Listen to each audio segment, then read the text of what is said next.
नमस्कार, मैं हूं आपके साथ शिखा ठाकुर। हमारे खास प्रोग्राम क्या कहते हैं नरेंद्र मोदी में आज आपको सुनवाएंगे पीएम मोदी का वो ऐतिहासिक भाषण जो उन्होंने 1 दिसंबर 2013 को जम्मू में दिया। मोदी जी ने अपने भाषण में कहा कि मैंने इस राज्य में काफी काम किया है। चुनाव के समय आया, संगठन के कार्यों के लिए भी आता था, लेकिन आज तक जम्मू के भाग्य में किसी भी राजनीतिक दल या नेता को इतनी भारी संख्या में जनता के दर्शन करने का सौभाग्य प्राप्त नहीं हुआ। बहुत पुरानी यादें ताजा हो रही हैं।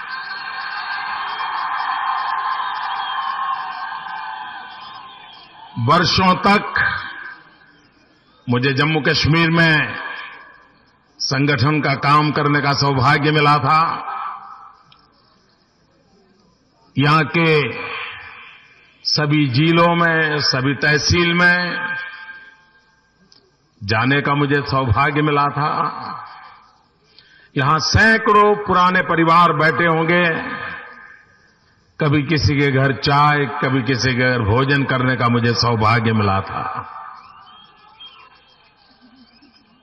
मेरा नाता जम्मू कश्मीर से बड़ा निकट का रहा है और आज एक सज्जन मुझे यहां आकर के 25 साल की तस्वीर दे गए, पुरानी यादों को ताजा कर गए।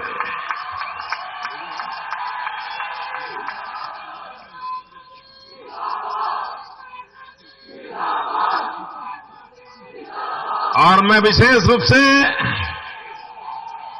मेरे गुजर भाइयों बहनों को आज याद करना चाहता हूं, क्योंकि जब मैं यहां काम करता था तो गुजर समाज के लोग मुझे कहते थे, हम तो आप वाले हैं। बोले हमारा तो गुजरात से नाता है, इसलिए हमारा गुजर कहा जाता है। और बोले हमारे पूर्वज गुजरात से जुड़े हुए थे। और मैं देखता था आज भी हमारे यहां गुजरात में कुछ इलाके के लोग हैं जिनका पहनावा, उनकी पगड़ी, उनके कपड़े आपके गुजर लोगों से मिलते जुलते आते हैं। मैं जिन गुजर परिवारों में भोजन के लिए जाता था तो उसमें भी मुझे थोड़ा बहुत गुजराती वाला, थोड़ा मीठे वाला उसका टेस्ट भी करने को मिल जाता था। तो भाइयों बहनों, आज भी बड़ी संख्या में दिखाई दे रहे हैं, मुझे अच्छा लग रहा है अपनों से मिलकर के।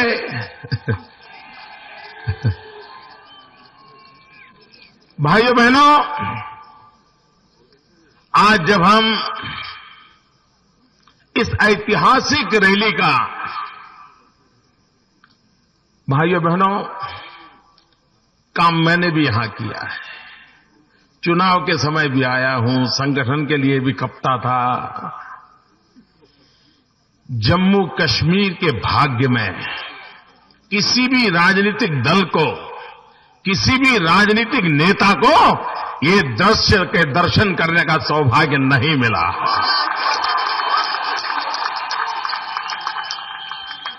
भाइयों बहनों, ये माता वैष्णो देवी की कृपा है कि मुझे आज इतने बड़े विशाल जनसागर के दर्शन करने का सौभाग्य मिला है। भाइयों बहनों, हम जम्मू कश्मीर की धरा पर बैठे हैं, तब आज मैं नमन करना चाहता हूं महाराजा हरि सिंह जी को।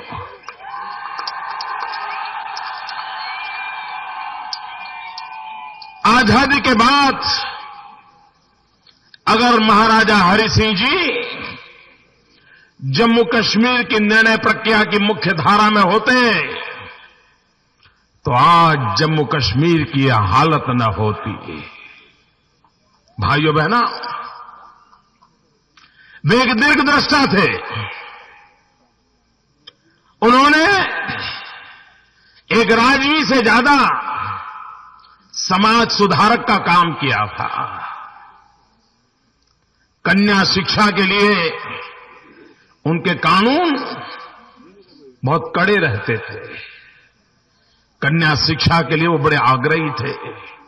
इससे भी ज्यादा हमारे देश को छुआछूत ने तबाह कर दिया था। समाज में एक ऐसा कलंक, छुआछूत का।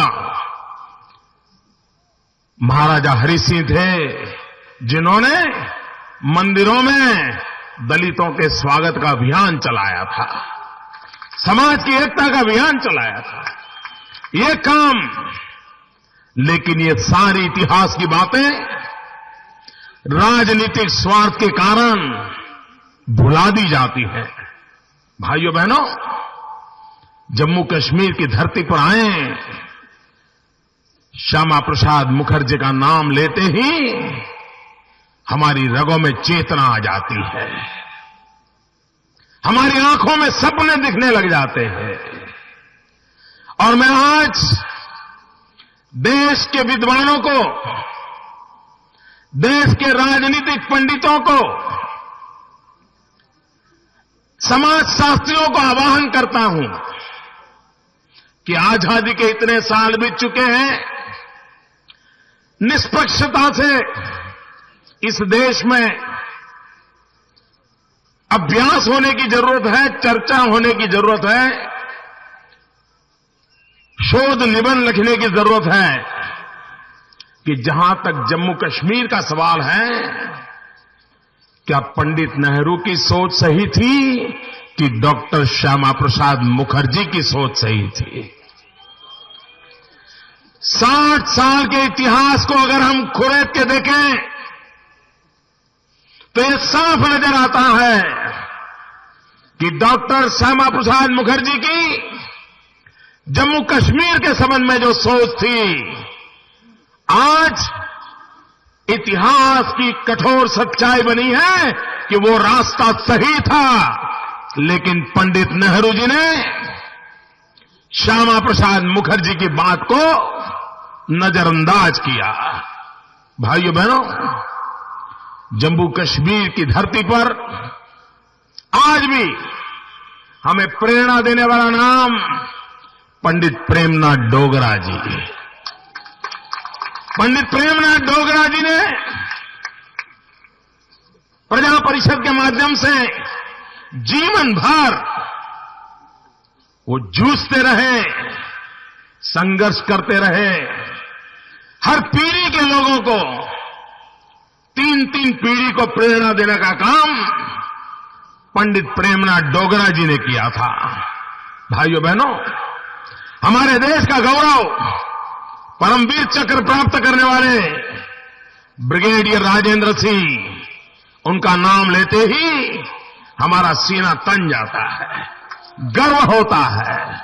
भाइयों बहनों, इसी भूमि के 2 महावीर चक्र विजेता मेजर सोमनाथ शर्मा और कर्नल रिंचन, भारत मां के लिए लड़ने वाले लोग, उनका स्मरण हमें प्रेरणा देता है। उसी प्रकार से इस देश की रक्षा के लिए अपनी बुद्धि का उपयोग करने वाले मकबूल शेरवानी को कैसे भूला जा सकता है? अब्दुल अजीज को कैसे भूला जा सकता है? भाइयों बहनों, आतंकवाद के खिलाफ लड़ते लड़ते अनेक लोग शहीद हुए हैं, नागरिक मरे, सुरक्षा बलों के जवान मरे, अनेक मां ने अपने लाल खोए हैं। भाइयों बहनों, हम जब टीकालाल टप्पू को याद करते हैं, उसके साथ उन सभी का स्मरण होता है। भाइयों बहनों, आज इस विशाल जनसागर के साथ साथ मैं जम्मू कश्मीर के जनता की रक्षा के लिए, देश की रक्षा के लिए जान हथेली पर खेलने वाले सभी सुरक्षा बलों का भी आदरपूर्वक स्मरण करना चाहता हूं। मैं उनका गौरव करना चाहता हूं, उनका अभिनंदन करना चाहता हूं। भाइयों बहनों, दिल्ली में हमारी सरकार सोई हुई है और मैं नहीं मानता हूं 125 करोड़ देशवासियों के दिल की आग उन्हें जगा सकती है। वो ऐसी गहरी नींद में सोए हैं, लगता है 2014 में भी सोते ही रहेंगे। अब इनके जगने की संभावना बची नहीं है। मैं इसलिए कह रहा हूं, भाइयों बहनों, पाकिस्तान में 2 घटनाएं घटी। एक की तरफ तो देश के मीडिया का ध्यान गया, हिंदुस्तान के लोगों का ध्यान गया, लेकिन दूसरी घटना को भुला दिया गया। पाकिस्तान की जेलों में हिंदुस्तान के 2 नौजवान, बेगुनाह नौजवान जेलों में बंद थे। 20-25 साल से बंद थे। एक पंजाब के थे भाई सरबजीत, और दूसरे हमारे जम्मू के थे भाई चमेल सिंह। जिस जेल के अंदर सरबजीत को मारा गया, जिस तरीके से मारा गया, उसी तरीके से उसी जेल में 1 हफ्ते पहले चमेल सिंह को मारा गया था। अगर 1 हफ्ते पहले हिंदुस्तान की सरकार जागती, चमेल सिंह की हत्या के विषय में आवाज उठाती, तो शायद सरबजीत को मरने की नौबत नहीं आती। भाइयों बहनों, कोई देश की ऐसी सरकार हो सकती है कि उसके लाल मारे जाएं और सरकार सोती रहे? ये कभी भाइयों बहनों कैसे हो सकता है? भाइयों बहनों, आदरणीय राजनाथ सिंह जी ने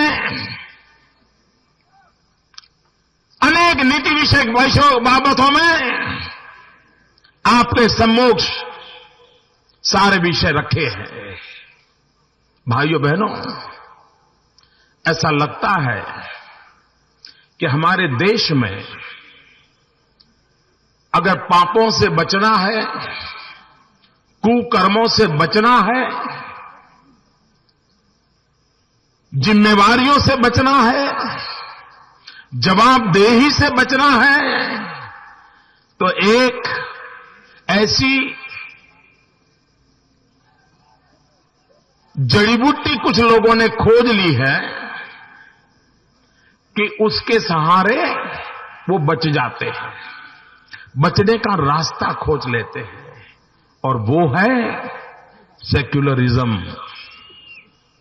सेक्युलरिज्म का बस बोलना शुरू कर दो, सारे पाप आपके माफ हो जाते हैं।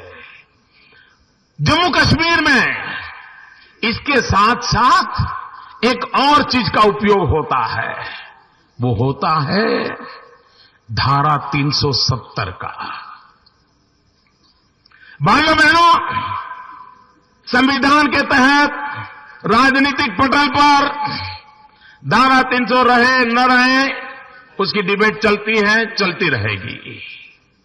लेकिन अब समय की मांग है कि जनता जनार्दन के संदर्भ में, यहां के लोगों के हितों के संदर्भ में, जम्मू कश्मीर के नागरिकों के अधिकार के संदर्भ में,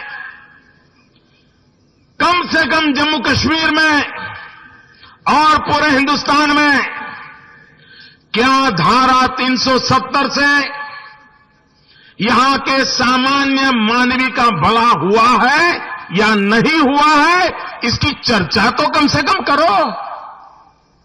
चर्चा का करने को तैयार नहीं।